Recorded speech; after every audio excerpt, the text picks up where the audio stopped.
Okay, welcome to a new episode of Nate's MMA Corner. I'm Nate, and if you watch my show, you're in my corner. Today's episode is a post-fight show for UFC Fight Night, or UFC on ESPN 4, whatever you want to call it. Rafael dos Anjos versus Leon Edwards. And yeah, just post-fight rundown of the main card, and let's get started. So, wow, was I correct on that main event. Leon Edwards practically won every round convincingly. You could debate maybe RDA won one round, not to take anything away from RDA's skills and experience, but matchup-wise, I just felt like at this point in time, Leon Edwards had this fight in the bag, and I was right. And Leon Edwards did his thing. He looked great on the stand-up, mixed things up, landed some good leg kicks, and threw some good combinations, punching combinations. Wow, Leon Edwards, he called out Jorge Masvidal after this fight, and I think that he definitely should get Jorge Masvidal. I think, I think the winner of that fight should be in contention for the belt at that point. Yeah, so anyways, great performance from Leon Edwards. Of course, I would have preferred to see a finish in the main event, but I knew RDA could hang in there for 5 rounds. He's done it before, win or lose. So it goes to show you the heart and skill of RDA. Anyhow, so overall, decent main event. Then in the co-main event we had in the heavyweight division, Walt Harris versus Alexei Oleinik. And this one, yeah, I called right too that Walt Harris would win by knockout. I think I said like second round on my pre-fight, but yeah, Walt Harris did his thing, looked amazing. 12 seconds in the first round. Landed a good knee and followed up with, the punch and knee, did the trick. Just watch the replay. That's pretty much all there was to it, is the punch and knee. Yeah, so Walt Harris definitely, I think, should get a top 8 guy in his next fight. Then, also in the heavyweight division, we had Greg Hardy versus Juan Adams. This one, again, called right. Greg Hardy, TKO, round 1, 45 seconds. I knew he would probably get it done in the first round here. I think Greg Hardy definitely has proven himself in the heavyweight division at this point. And I think I think for Greg Hardy's next fight, you give him someone that's a tough, durable veteran in the heavyweight division that's maybe just barely outside the top 15. I think that would be a good test for Hardy, whoever that may be. That's,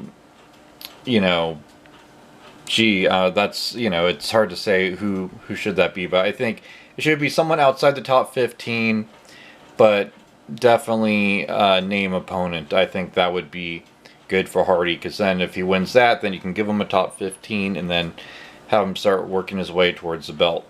But yeah, Juan Adams, I think, still has a future at heavyweight in the UFC. I think he's still a talent to be looked after by the Mick Maynard and Sean Shelby. Yeah, great fight. Then in the lightweight division, we had Dan Hooker versus James Vick. I got this one wrong. Dan Hooker won KO punches round 1. I thought James Vick would feed off the Texas crowd and get a finish in like the second round, I think I said on the pre-fight. But yeah, Dan Hooker looked good. And Dan Hooker is the real deal at lightweight.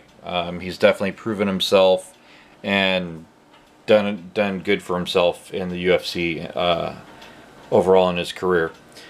Especially going in against Vic in Texas. I mean, that took a lot of willpower to get through that. Because, like he said, don't mess with Texas. I'm a proud Texan, and I have no ill will towards Dan Hooker. Great performance. I still love James Vick as well.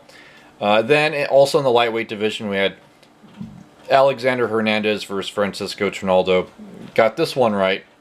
Alexander Hernandez looked great and won by unanimous decision. I think he just barely won this fight. I think the judge that got 29-28, I mean, it's one of those things where Alexander barely won each round, or Francisco may have won a round, but I think that overall the judges got it right. I mean, this fight was kind of close. It kind of went back and forth.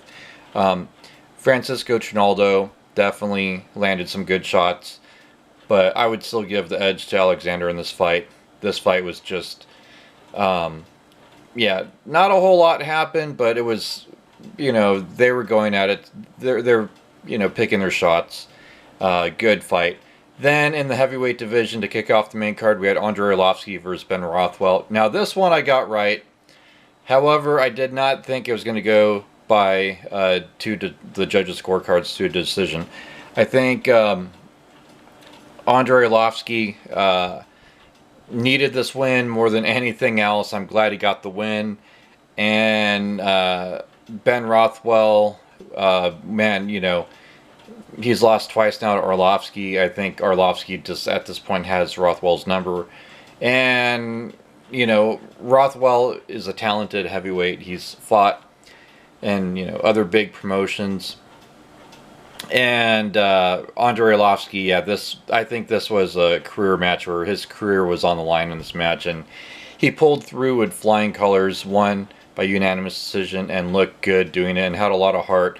He kind of gassed out the last half of that third and final round, but he hung in there and picked his shots and kept him at bay with the jab, which I think was smart.